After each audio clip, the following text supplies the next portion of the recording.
ह्याला लाकडं कमी लागतात, त्या चुलीला लाकडं जास्त लागतात, काळ होतं त्याच्यामुळे जास्त, भिंतीला काळ होतं. ह्याच्यामुळे हे एकदम मध्येच जाळ लागतो ना. अच्छा. तर कुठली बी वस्तू लवकर पकते त्याच्यावर. ह्याचा धूर जास्त होत नाही. अच्छा. ह्याचा धूर झाला तरी असा वर निघून जातोय, असा पसरत नाही. अच्छा.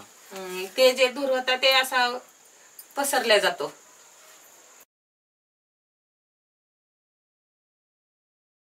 पहिल्या लाकडीला आपण 4 लाकडी टाकायचं लाकडी, त्याला 1 लाकडी टाकली तरी हेच मध्ये चांगलं होते.